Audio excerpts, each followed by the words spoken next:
आप सबको पता है, आप पता करिए, जब मैं मुखिया बना इस पर लड़ाई लड़ी हमने, और लड़ाई लड़ने के बाद जो 4 किलो एक व्यक्ति को राशन देता था, अगर परिवार में 8 आदमी है तो 4 अठे 32 केजी राशन मिलता था, 32 केजी मिलता था। लेकिन हम आए तो 8 आदमी है, हर व्यक्ति को 5 किलो, 8 पचे 40 केजी राशन मिलता है। हर परिवार से 8 केजी राशन काटा जाता, जिनके परिवार की संख्या 8 गो है। अब जरा सोच के देखिए, 7 गो है तो 7 किलो कट गया, 5 गो है तो 5 किलो कट गया। अब यहां ये कटने वाली व्यवस्था जो है खत्म हो गई, हमने इसको खत्म किया, हमने लड़ाई लड़ी है। यह व्यवस्था पूरे महनार विधानसभा के अंदर लागू होगा। जय हिंद साथियों, और महनार के तमाम गार्जियन को मेरा प्रणाम है, हमारे बुजुर्गों को प्रणाम है। मैं आज जिस वीडियो में बात करने जा रहा हूं, खासकर हमारे महनार विधानसभा के अंदर जो 11 महत्वपूर्ण चीजें हैं जिस पर बहुत ज्यादा सुधार करने की जरूरत है। यह नई व्यवस्था जो है हमारे संविधान में, यह लोकतांत्रिक देश है, लेकिन यह व्यवस्था धरातल पर लागू नहीं है, इस पर हमें काम करने की जरूरत है। भाइयों, आज जो मैं बात करने जा रहा हूं, आप सबको पता है कि कुछ दिनों के बाद, लगभग 3 महीने के बाद आपका विधानसभा चुनाव होने जा रहा है। पूरे बिहार से 243 विधायक चुने जाएंगे।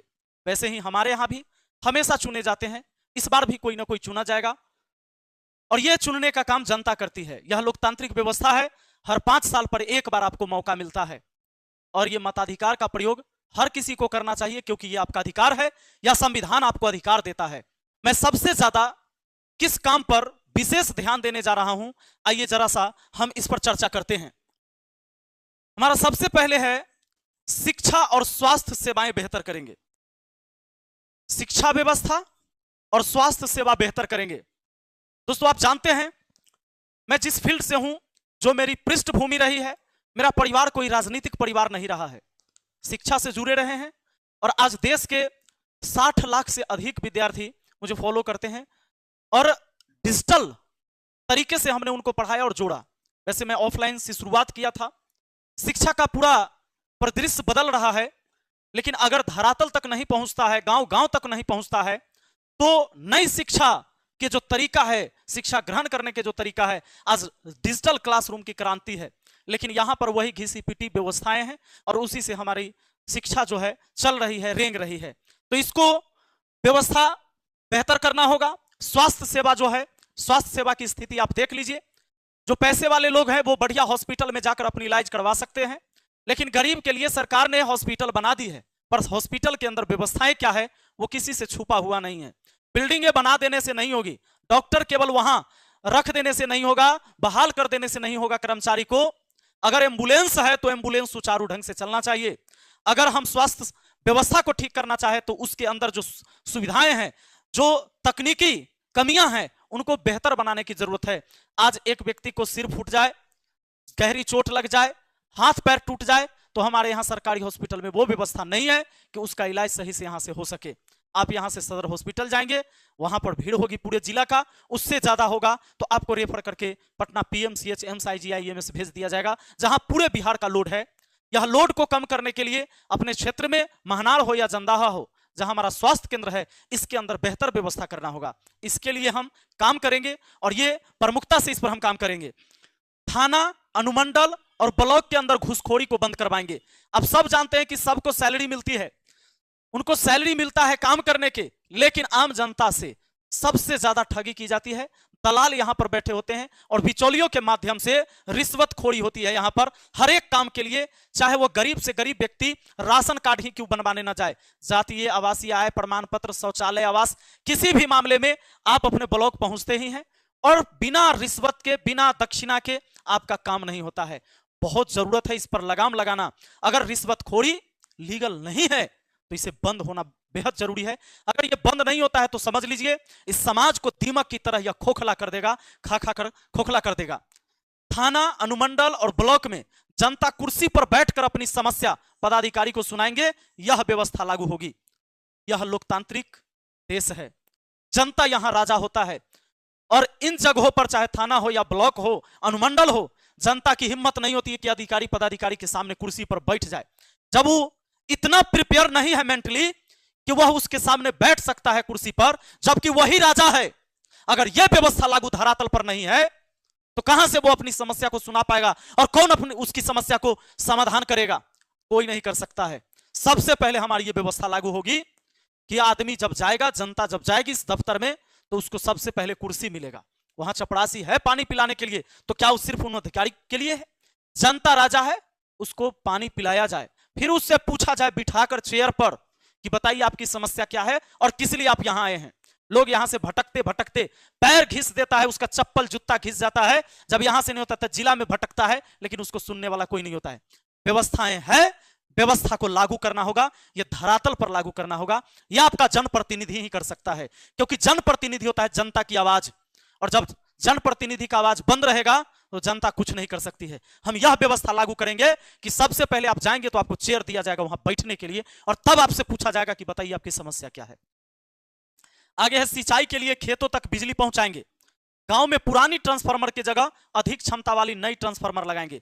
आज आप देखिए 10 साल 15 साल 20 साल पहले गांव में ट्रांसफार्मर लगा, उस समय उपभोक्ता की संख्या कम थी। हुआ क्या? धीरे धीरे उपभोक्ता की संख्या इतने दिनों में बढ़ गया। जब उपभोक्ता की संख्या बढ़ गया तो यहां पर ट्रांसफार्मर अधिक क्षमता वाली लगनी चाहिए, लेकिन ऐसा नहीं हुआ। वही पुरानी ट्रांसफार्मर चल रही है, रात दिन बिजली की समस्या हो रही है। गांव गांव तक बिजली के खंभा और तार पहुंचाने से नहीं होगा, सुचारू ढंग से उसमें करंट भी होना चाहिए उस बिजली में। लेकिन क्या है, आज थोड़ा सा कुछ बारिश होता है, हल्का सा हवा बहा, बस उस पर जो है से पेड़ पौधा लटक गया, उसकी प्रॉपर छटाई होनी चाहिए, ये नहीं होता है। और जिसके वजह से लोग खाली बिजली काटते रहता है और पूरा अंधेरा रखता है। व्यवस्था ऐसी है कि नल जल तो खत्म हो ही गया, चापाकल आदमी का सूखिए गया, ऊपर से बिजली की भी व्यवस्था नहीं रहेगी, तो जो भी नल जल चलता है लोगों को घर तक पानी पहुंचता है, रात में लाइट की व्यवस्था होनी चाहिए, नहीं हो पा रहा है। तो हम सबसे पहले जितनी भी ट्रांसफार्मर लगे हुए हैं, ये कम क्षमता की ट्रांसफार्मर, इसको उठा के ले जाएंगे चौड़ में। खेतों में सिंचाई की व्यवस्था करेंगे, वहां 10 15 5 8 ये समरसेबल वहां होंगे, लोग अपने अपने लगवाते हैं, भाई सरकार उस पर सब्सिडी देती है, लेकिन बिजली खेतों तक नहीं पहुंचेगी तो कैसे पानी की व्यवस्था होगी खेतों में? खेतों की सिंचाई जब अच्छे ढंग से नहीं होगी तो किसान अपना फसल कम कीमत पर नहीं उगा सकता है। तो यह सुविधा देनी होगी, और गांव में उस ट्रांसफार्मर जो पुरानी है उसके जगह दुगनी तिगुनी क्षमता वाली उपभोक्ता के हिसाब से बड़े ट्रांसफार्मर लगाए जाए, ताकि ओवरलोड न हो और सुचारू ढंग से ये चल सके। तो इस पर काम करने की जरूरत है। महनार विधानसभा क्षेत्र में बढ़िया सड़क की व्यवस्था होगी। आप सोच सकते हैं हमारे महनार विधानसभा क्षेत्र के सड़क की स्थिति क्या है, ये छुपा हुआ नहीं है, लिख दिया चकाचक महनार। और एक हमारे अंकल जी कह रहे थे, मैंने एक वीडियो देखा, मैं उनको प्रणाम करता हूं क्योंकि उन्हें दिखाई देती है समाज की समस्या। मैं नतमस्तक हो गया उनके सामने जब मैंने देखा। उन्होंने कहा कि देखिए इधर ये चकाचक महनार है, जबकि इधर देखिएगा रोड पर तो फचाफच महनार है। तो ये स्थिति है। आप यहां पर देखेंगे सरकारी राशन में कोई धांधली नहीं होने देंगे, प्रति व्यक्ति 5 केजी राशन जरूर मिलेगा। आप सबको पता है, आप पता करिए, जब मैं मुखिया बना इस पर लड़ाई लड़ी हमने, और लड़ाई लड़ने के बाद जो 4 किलो एक व्यक्ति को राशन देता था, अगर परिवार में 8 आदमी है तो 4 अठे 32 केजी राशन मिलता था, 32 केजी मिलता था। लेकिन हम आए तो 8 आदमी है, हर व्यक्ति को 5 किलो, 8 पचे 40 केजी राशन मिलता है। हर परिवार से 8 केजी राशन काटा जाता, जिनके परिवार की संख्या 8 गो है। अब जरा सोच के देखिए, 7 गो है तो 7 किलो कट गया, 5 गो है तो 5 किलो कट गया। अब यहां ये कटने वाली व्यवस्था जो है खत्म हो गई। हमने इसको खत्म किया, हमने लड़ाई लड़ी है। यह व्यवस्था पूरे महनार विधानसभा के अंदर लागू होगा। अगर आप मुझे चुनते हैं तो यह व्यवस्था पूरे में लागू होगा और कहीं भी 1 ग्राम कटौती नहीं होगा। आगे देखिए, जाति या धर्म के आधार पर किसी से कोई भेदभाव नहीं होने देंगे। यहां जाति के आधार पर लोग संगठन बना ले रहे हैं, एक दूसरे में हिंसा फैला रहे हैं, डर का माहौल पैदा कर रहे हैं, और इस तरीके से भेदभाव पैदा हो रही है। इंसानियत मर रहा है सिर्फ जाति और जाति द्वारा बनाए गए संगठन को बढ़ावा देने में। यहां पर आपको इंसान बनना है, मानवता हमारे अंदर सबसे पहली होनी चाहिए, राष्ट्रीयता हमारे अंदर सबसे पहले होनी चाहिए, देशभक्ति का खून जो है आपके सीने में दौड़ना चाहिए, आपके रगों में दौड़ना चाहिए। अगर ये जज्बा नहीं है तो हम अपने समाज को बेहतर नहीं बना सकते, स्वच्छ समाज नहीं बना सकते। दोस्तों, अपराध और भय मुक्त महनार बनाएंगे। अपराध और भय, सोचिए इस महनार विधानसभा ही नहीं पूरे बिहार के अंदर कितनी है। कौन चलते चलते किसको गोली मार दे इसकी गारंटी नहीं है। कोई व्यक्ति अगर बैंक से 10,000 रुपया कैश निकाल कर वो जब निकलता है तो वो भी सोचते रहता है पता न कौन रास्ते पर जब निकलेंगे रोड पर तो गोली मार देगा। व्यवसायी चाहे आप देख लीजिए जंदा हो या महनार हो, यहाँ के व्यवसायी दहशत में जी रहे हैं। उनको पता है कि अगर हम टाइम टाइम से रंगदारों को रंगदारी नहीं देंगे तो मेरे साथ कुछ भी हो सकता है। तो अपराध और भय मुक्त महनार बनाना होगा। दोस्तों, बेरोजगार और पलायन कर रहे नौजवानों के लिए सदन में मजबूती से आवाज उठाएंगे। अगर आप मुझे चुनते हैं, मैं आपके क्षेत्र का जनप्रतिनिधि बनता हूं, एक विधायक बनता हूं, तो सदन में जब हम जाएंगे तो बहुत मजबूती से हम इस पर आवाज उठाएंगे कि बेरोजगार और पलायन, बेरोजगारी सबसे बड़ी समस्या हमारे बिहार के लिए। आप सोचिए, काम बाहर कहीं भी करिए, पूरे देश में हम काम कर सकते हैं, यह पूरा हिंदुस्तान हमारा है, लेकिन शर्म की बात यह है कि हम मजदूरी करने के लिए भी बिहार से बाहर जाते हैं। यह हमारे लिए बहुत शर्म की बात है। हमारे माननीय रघुवंश बाबू जो इस महनार की धरती से हैं, हम लोग उस धरती पर पैदा हुए। भाइयों, उन्होंने मनरेगा दिया इस देश को, 100 दिन गारंटी रोजगार योजना, 100 दिन की रोजगार गारंटी योजना है कि कोई भी व्यक्ति जो अनस्किल्ड मजदूर है वह रोजगार पा सकता है 100 दिनों का अपने घर में रहकर। आप सोच के देखिए, ये 365 दिन जो बाहर रहना पड़ता है मजदूरी करने के लिए, अगर मनरेगा में सही से मजदूरी दी जाती, अगर मजदूरों को वेतन यहां पर प्रतिदिन का जो है दिहाड़ी अगर 500 रुपया यहां पर दिया जाता आज के टाइम में, तो आप जान लीजिए कोई भी मजदूर नहीं जाता। और ये जो बीच में करप्शन का खेल होता है कि जेसीबी ट्रैक्टर से लगाकर लोग काम करवाते हैं, लेबर को लगाता, क्योंकि लेबर उसको मिलता 240 या 45 रुपया में लेबर नहीं मिल पाता है, और यहां पर करप्शन का शिकार होता है हमारा समाज। अगर ये 500 रुपया मजदूरी दे दिया जाए, क्या दिक्कत है इन लोगों को? ये कहते हैं कि मजदूरी और पलायन रोकने की बात। अरे 100 दिन को बढ़ाकर अगर 200 दिन कर दिया जाए, सिर्फ 200 दिन कर दिया जाए, 500 रुपया मजदूरी कर दिया जाए, तो जो मजदूर ट्रेन के डब्बा में भर भर कर जाते हैं ना मजदूरी करने बाहर, वो नहीं जाते और यहीं पर मजदूरी करते, और मनरेगा से पूरे बिहार का कायाकल्प हो जाता। इस बात को जान लीजिए। और वो जो भ्रष्टाचारी और धांधली हो रहा है इसमें, यह खत्म होता, मजदूर के खाता में पैसा आता है, मजदूर काम करता उसके खाते में पैसा होता।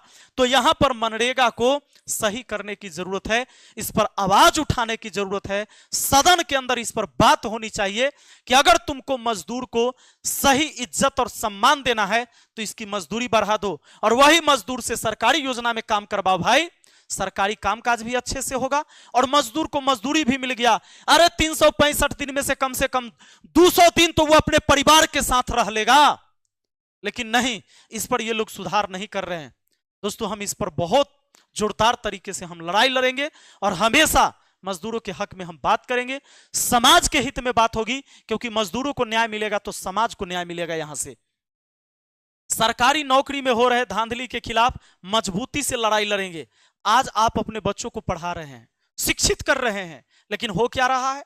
वो शिक्षा तो ले पा रहे हैं, उन्होंने तैयारी अच्छी कर रही है। देख लीजिए, बिहार पुलिस में फिर धांधली हो रहा है, बवाल।